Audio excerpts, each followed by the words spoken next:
Thank you for joining us today for a State Water Board staff workshop on flood diversions for groundwater recharge without a water right permit. I'm Erica Thompson, an environmental scientist with the State Water Board with the Division of Water Rights, and I'll be leading this public workshop. Next.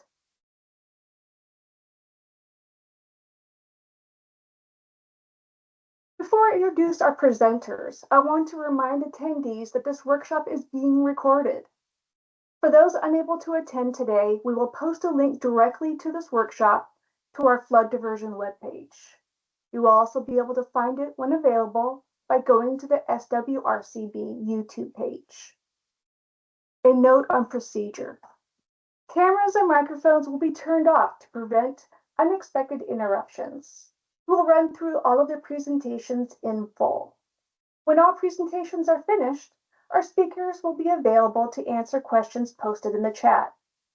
We will prioritize general questions. If you have a detailed project question, we suggest reaching out directly via email to staff to discuss it in more detail. If we don't get to your questions in the chat today, we will follow up with parties in the future. Next. With us today is Erica Haight, Senior Engineering Geologist with the California Department of Water Resources, Adam Weinberg, Senior Environmental Scientist with the California Department of Fish and Wildlife, and Mike Conway, Senior Engineering Geologist with the State Water Resources Control Board. Next. We hope that by the end of this workshop, you will have a better understanding of this new pathway for diversion, which we refer to by its regulatory designation, Water Code 1242.1. We also hope that you get a better understanding of how to use Water Code 1242.1. We'll run through a series of questions, including who can divert? What and when can I divert? How can I divert? Where can I spread the diverted floodwater? What other important considerations should I be aware of? And how do I report my diversion? Next. In addition to hearing from State Water Board staff, you'll have an opportunity to hear insights from two of our state agency partners, also interested in flood diversion and Water Code 1242.1. DWR will go over flood diversion and recharge enhancement. CDFW will go over emergency versus non-emergency diversions and screen requirements. Next.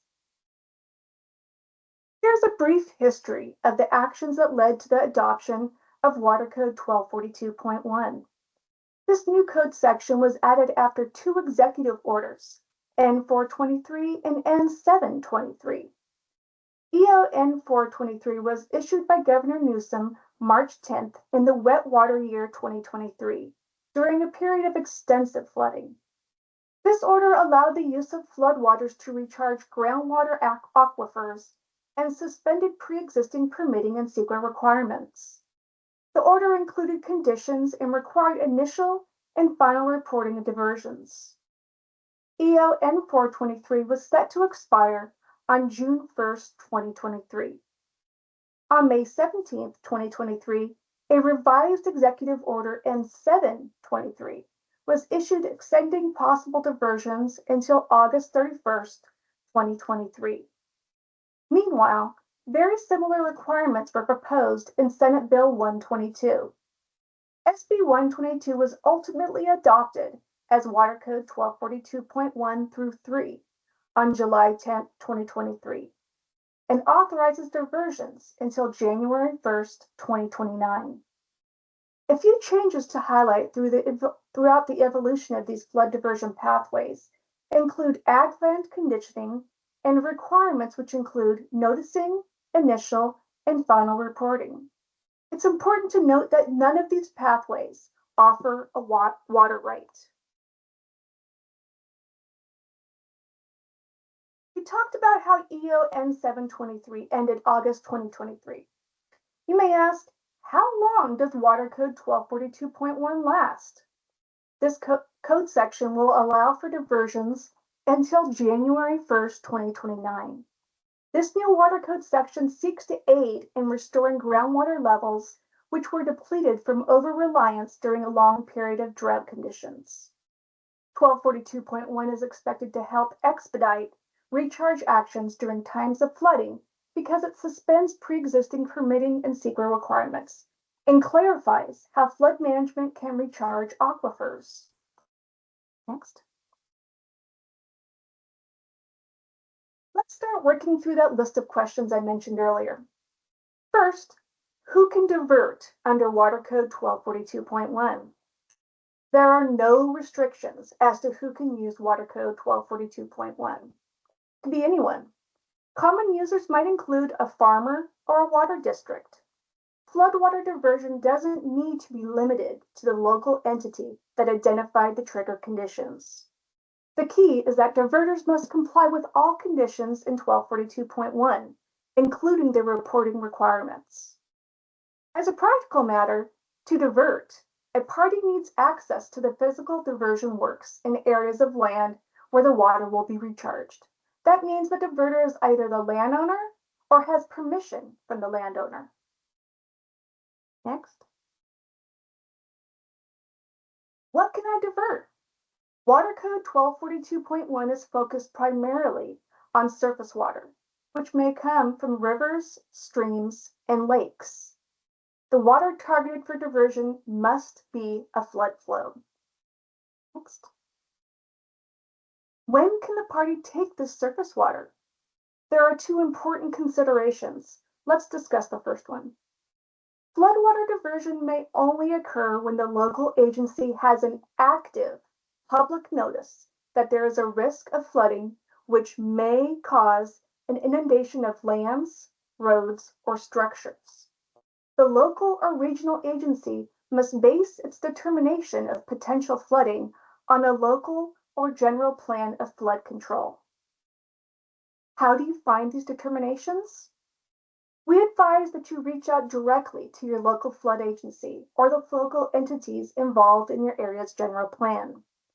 When you've identified the appropriate agency, you may ask them if they have a flood diversion trigger and how they plan to provide notice that conditions have reached these levels. Notices may be provided by the agency on its website, electronic distribution list, emergency notification service, or another means of public notice. If you are having trouble identifying who might make this call in your area, we encourage you to reach out to DWR's Flood Operations Center, who will provide contact information at the end of all presentations. Next. Diversions from the Delta watershed will require an additional step. Diverters must confirm that the Delta is in what we call excess conditions. That means that flows exceed the water supply needed to meet in-basin uses and State Water Project and Central Valley Project diversions. Next. How will I know the Delta condition?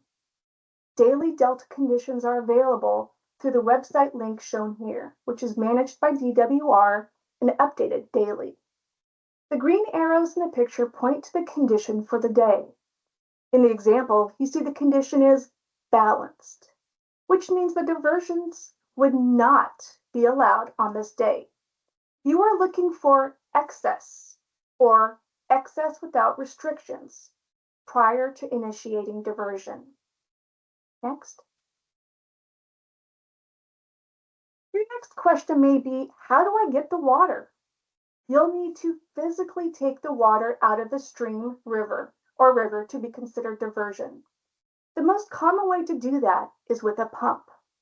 Water Code 1242.1 does not authorize the construction of new permanent diversion facilities.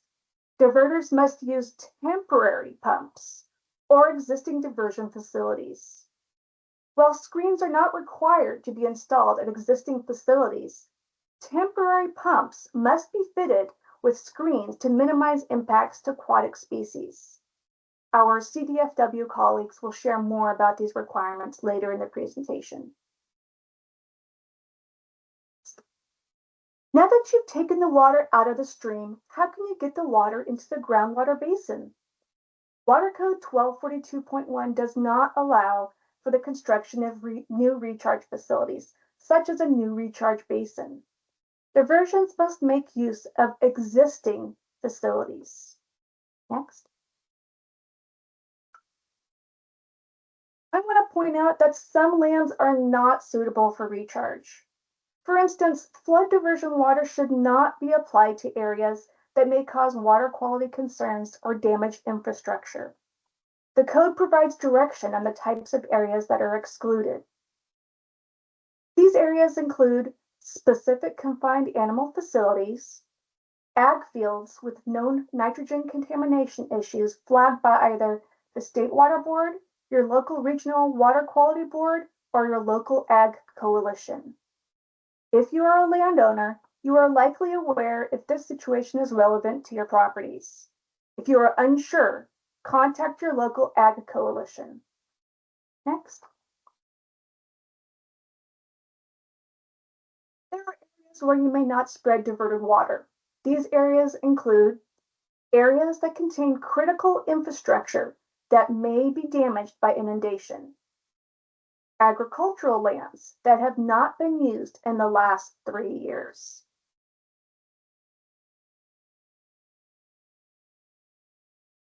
I want to remind you that Water Code 1242.1 diversions are not considered a water right.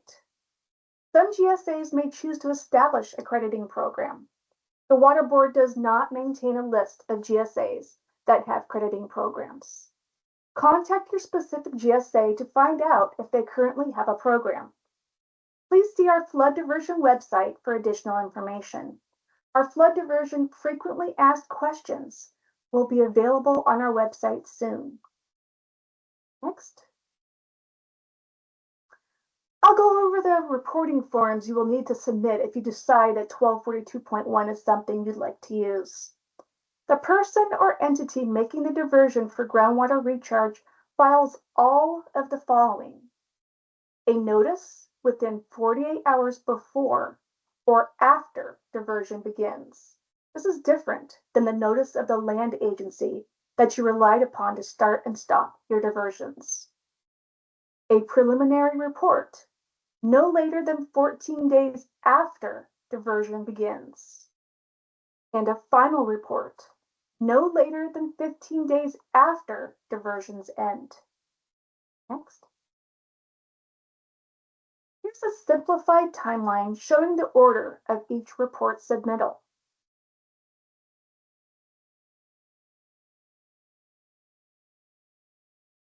Next. All 3 of the required reports will be contained on one reporting form. You will need to fill out the correct areas based on which report you are filing: notice, initial, or final. Next. The first report you will submit is the notice. Check the box for noticing. See that each section is numbered? Number 1, diverter information. Fill out your contact information. Number 2, when diversion begins, insert the date and time diversions began or will begin. Number 3, name of local entity that identified the risk of flooding. That's usually the city, county, or flood control agency. Fill out the method of noticing. Most common methods are email or posting on their website. Include the URL if a website was used. Number 4, provide a guesstimate of the amount of flood flows to be diverted in acre feet. Number 5, attach a map showing the location where diversions will be occurring. Number 6, include the GIS location of each point of diversion. Number 7, list the assessor parcel number associated with the potential diversion areas. Clicking the green button will submit the form to us through your email.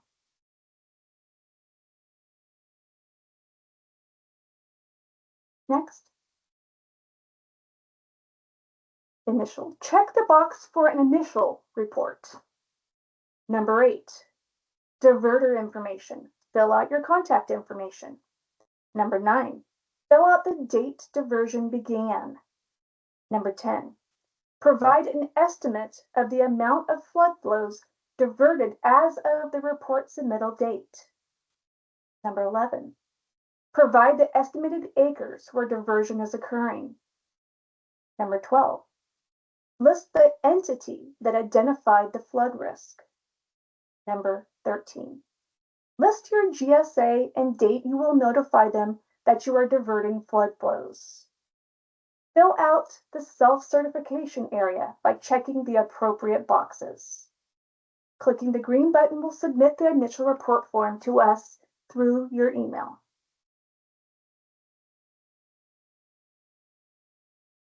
Next, check the box for a final report. Number 8, diverter information. Fill out your contact information. Number 9, fill out the date diversion ended. Number 10, provide the amount of total flood flows diverted. Number 11, provide acreage where diversion occurred. Number 12, list the entity that identified the flood risk. Number 13, list your GSA and date you notified them that you diverted flood flows. Fill out self-certification by checking the appropriate boxes. Fill out and sign the certification area.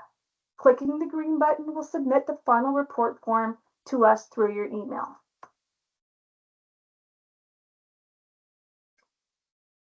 Next, where can I find the reporting forms?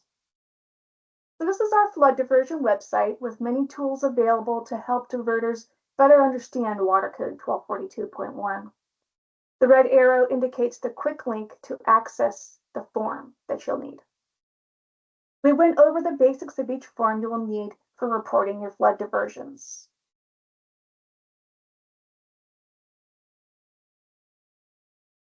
All reports received will be posted on our website. If you have any questions, you can either email me or the dedicated flood diversion email. Next. If you have any questions as you prepare your reports, you can email us. Next. Our next presenter is Adam Weinberg with CDFW. Thank you, Adam. Thank you, Erica. Good morning, all. My name's Adam Weinberg. I work for the California Department of Fish and Wildlife in the groundwater program, and today I'm going to describe some of the requirements for diverting during emergency flood conditions, those conditions applicable to Water Code Section 1242.1, and attempt to differentiate between these requirements and those applicable during non-emergency situations. Next slide, please. All right. So when we refer to emergency flood conditions that fall under Water Code Section 1242.1, we're referring to a situation where the river downstream of your diversion is actively declared as flooding or as anticipated to be at imminent risk of flooding by a flood control agency. In this situation, there's an imminent or active risk to human health and safety or of damage to critical infrastructure. For all other diversions for recharge, where there's no declared imminent or active risk of flooding, I'll be referring to this as non-emergency diversions. Next slide, please. Okay, so during emergency flood conditions, you can utilize temporary pumps in addition to or instead of your existing permanent diversion infrastructure. For non-emergency diversions for recharge, you are restricted to utilizing your existing permanent infrastructure. Next slide, please. As Erica was describing, during emergency flood conditions under Water Code 1242.1, there are restrictions on where you're allowed to divert your water for recharge, and that includes recharge basins or areas cultivated within the previous 3 years.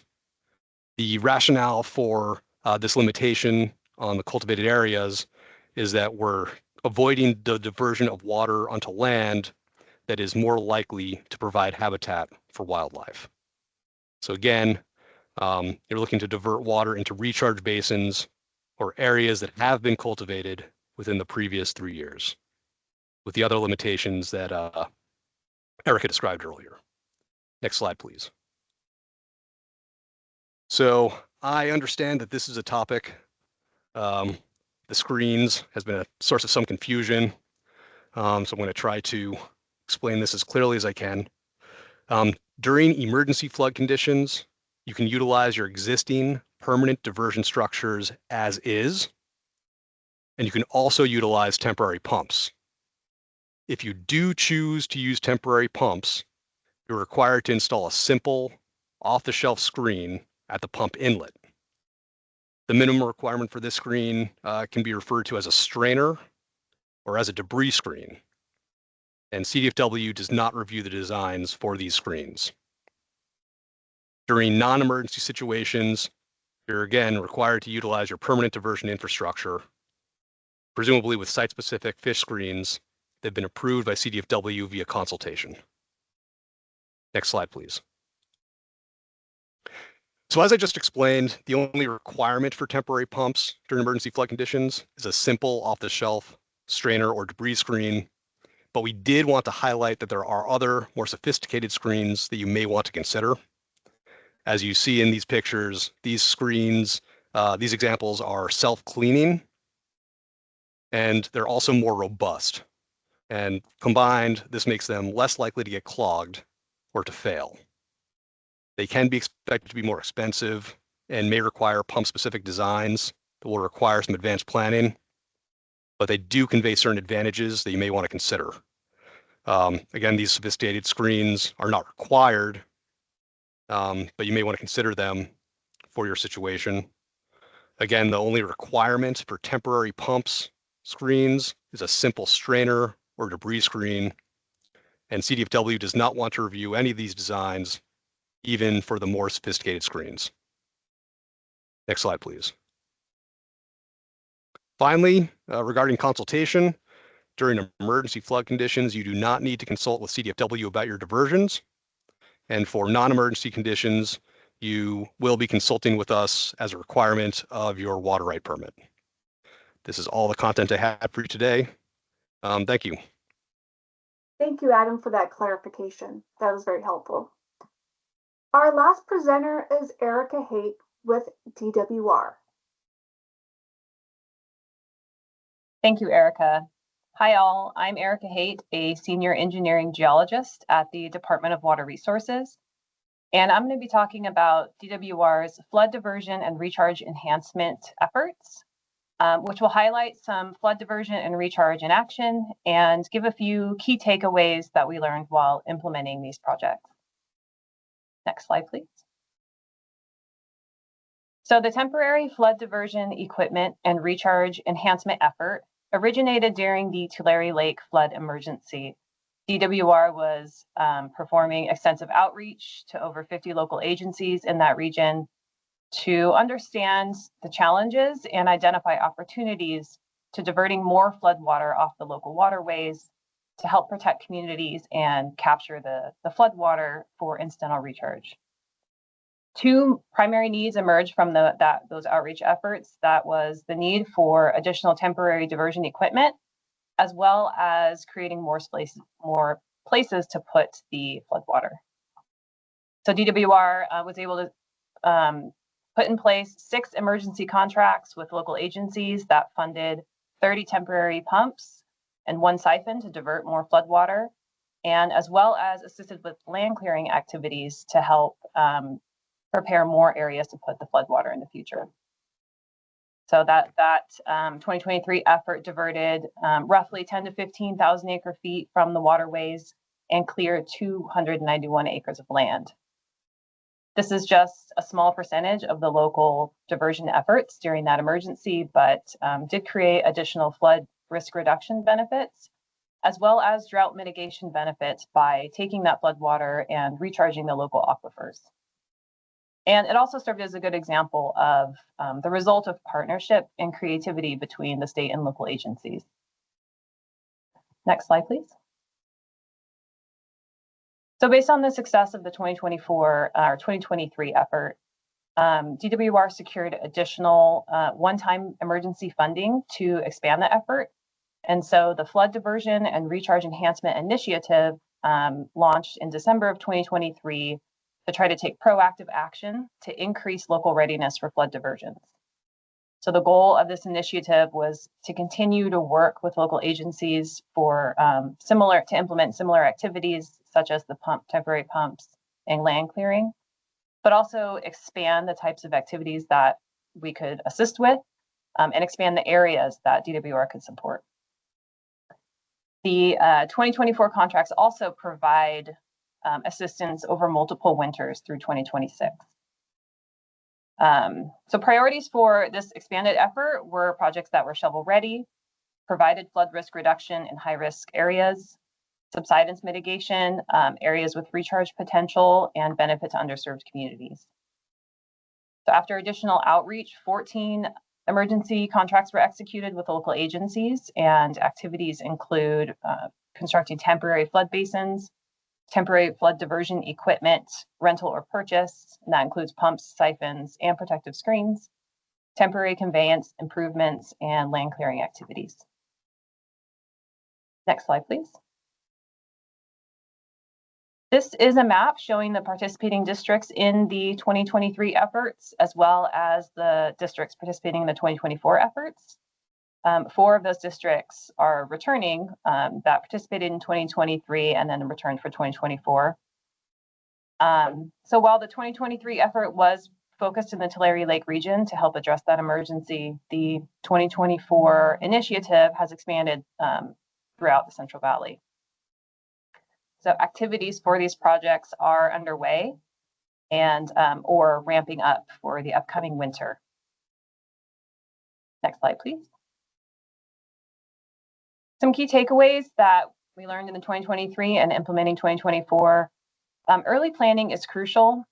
With respect to temporary pumps, for those interested in implementing these type of projects, contact pump vendors early for pre-design and quotes. Costs generally increase in a flooding or emergency situation, and demand is high and inventory becomes low, and pumps are available on a first come, first served basis. And if you've had that prior contact with the temporary pump vendors and they have your information and site specific conditions and pump system needs, you're more likely to get a higher priority in that first come, first served scenario. With respect to protective screens, as Adam just went over, your situation may, or depending on your situation, some protective screens, like the more sophisticated protective screens that Adam was talking about, can take several weeks to design and are more costly. So that will take some consideration for your project or implementation. And project scoping, early identification of lands that comply with 1242.1 requirements that could expand your local capacity and ability to receive these flood diversions is good. And so you can take those proactive steps to ready the lands or the necessary steps to make that happen. Next slide, please. So funding for FDRE is currently exhausted, but we are gathering interest for those that may be interested in this assistance in the future, as well as ideas for additional assistance ideas. So please follow the QR code on the screen, and that will take you to a future interest survey where you can communicate these ideas and indicate your interest for future FDRE activities. DWR is continuing to connect flood and groundwater managers and groundwater sustainability agencies, and FDRE activities have been integrated with DWR's flood management outreach efforts. So we have an FDRE representative at the preseason flood preparedness meetings, as well as providing informational handouts about the initiative. Also visit DWR's Flood Managed Aquifer Recharge, or FloodMAR, webpage for additional resources in integrating flood and groundwater management. There's an FDRE brochure available on DWR's groundwater recharge website that provides a little more details and information about the initiative. Again, follow the QR code for future interest. And then any questions, please email recharge@water.ca.gov. Thank you. Thank you for that information. That was very helpful. Excellent. Okay, we will post this presentation to our YouTube channel in the near future. Next. Some links you might find helpful. There's a link to our dedicated flood recharge page, a link to the water code, a link to our groundwater recharge homepage, and a link to DWR's groundwater recharge homepage. Next.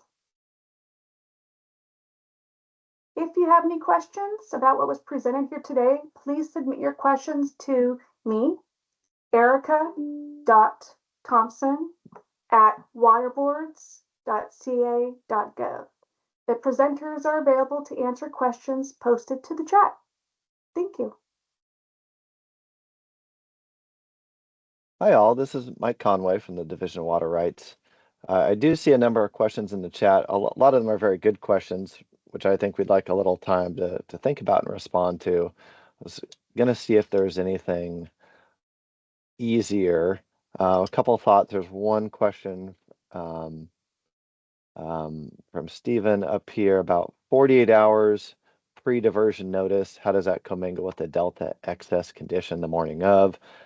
I think we just have to do our best here to anticipate. Of course, the conditions could change, and there are, the requirements to provide the notice, and then there's the requirement at the time of diversion. Perhaps it's that you anticipate diverting, and then it doesn't work out based on delta conditions. I suppose that's a possibility with that. Trying to see what else here. There's a question about notice requirements required to be published in a newspaper. We give an option to prepare a notice, using our form to kind of guide you through some of the requirements, but there's nothing in the code requiring a notice in a newspaper. But that's another one I think we'd like to follow up on later.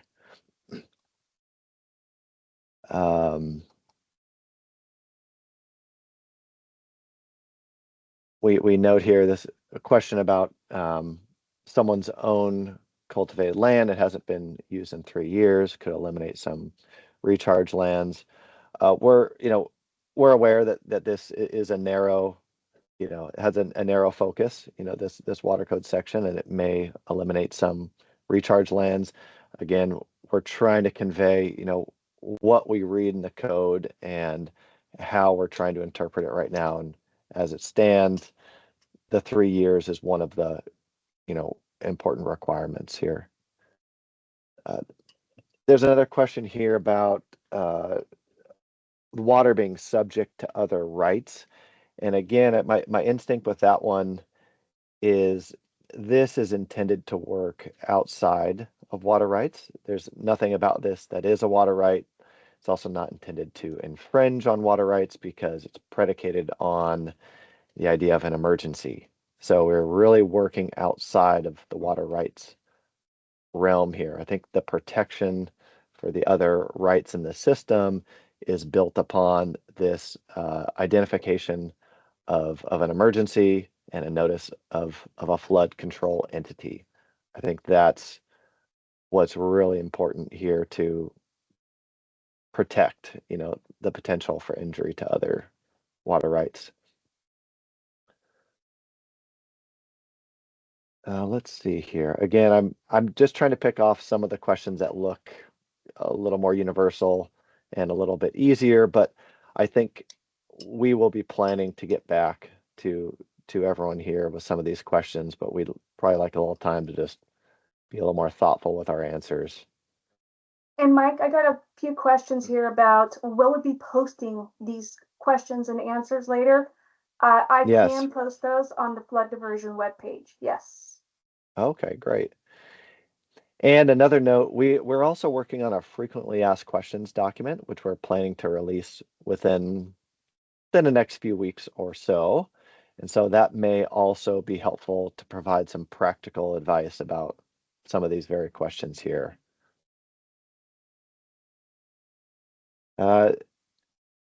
There's a question about providing an example of a trigger. We don't have that to share right now. We've kind of pointed to in this presentation to DWR's Flood Operations Center for how and who may have identified flood triggers and provided notice. And DWR, I know, is also working on some tools to make more of that information available. Latest question here, are the diversions allowed during the excess in excess conditions or excess without restrictions? I think the answer to both is yes. It's, the excess condition or something, with even less restrictions is expected to be in compliance with this.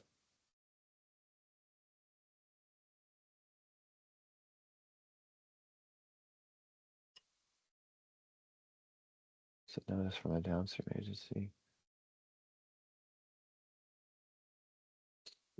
The latest question here, would posted notice from a downstream agency qualify for an upstream diversion?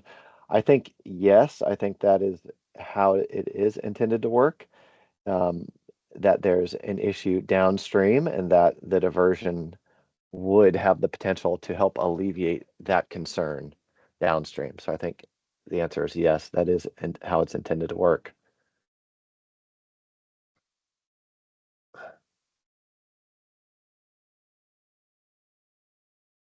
Flood water.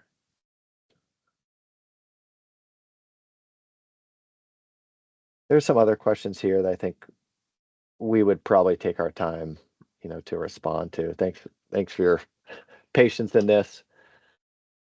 Trying to weigh it right away.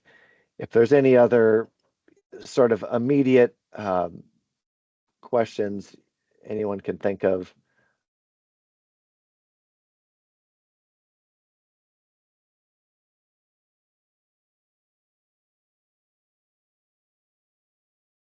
It's a good question here. We're already flooding. Delta's not in excess. That's a good question. I think we would encourage you to work with your flood control entity, think about your solutions. Again, we realize that there are limitations in this Water Code 1242.1, so it applies to a certain subset of all the flood flows that are available. It's certainly not intended to prevent necessary action during time of flood. So I just think that's worth stating. It is a narrowly defined program, and it fills a specific need. It's not intended to cover all the potential needs.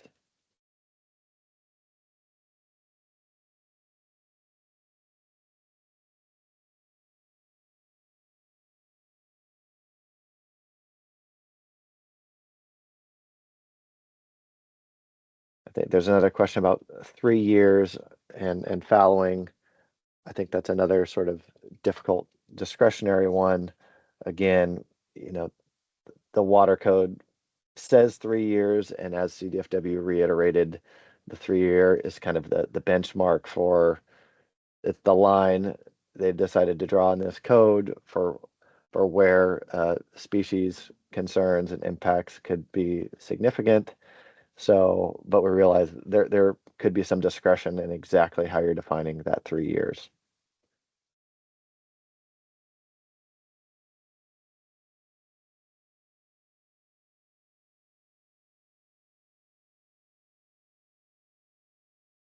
Aren't some flood flows good for downstream groundwater recharge?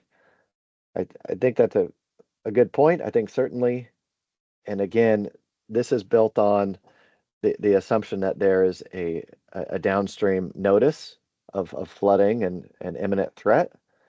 So we would encourage you to work with that flood control entity to try to manage the resource for the widest benefit. It's a good point.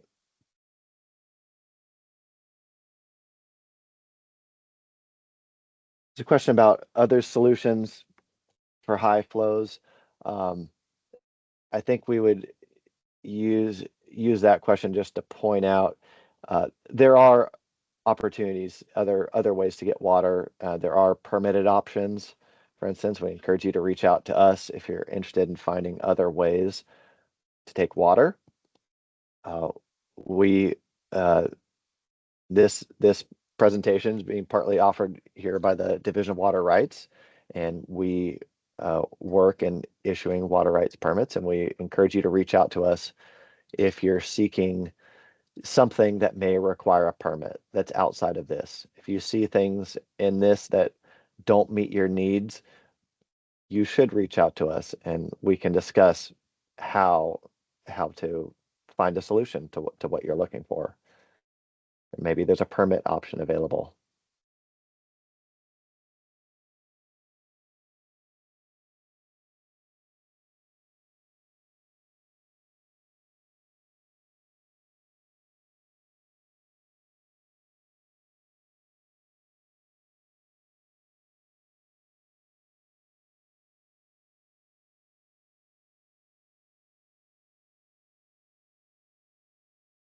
There's a question about moving diversion flows via canals or other sites.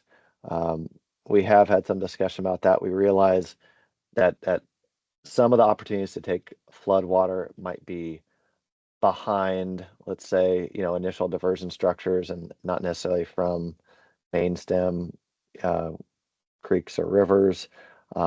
Again, the existing facilities kind of allowance, in this code, should allow for that, and the same, the same requirements, that would otherwise apply to that diversion structure should be applicable. But there's nothing about this that's requiring, additional screening, for those existing facilities. So again, existing facilities are the target of this. So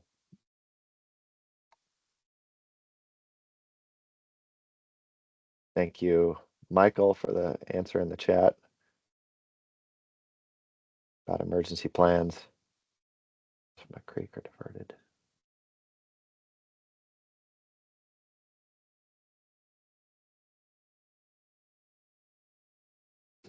And there's a couple other questions here I think we'd give a little bit more thought. Are there any other easy questions? I know they're starting to thin out a little bit. Want to apologize again for the misstep at the start. I also want to remind everyone that we will get this presentation posted. So you will be able to access the whole thing later. So if you know anyone that missed it, please let them know. Please also reach out to us if you have any questions. We will get back to you. If you're looking for something outside of this, please also contact us. We can discuss it.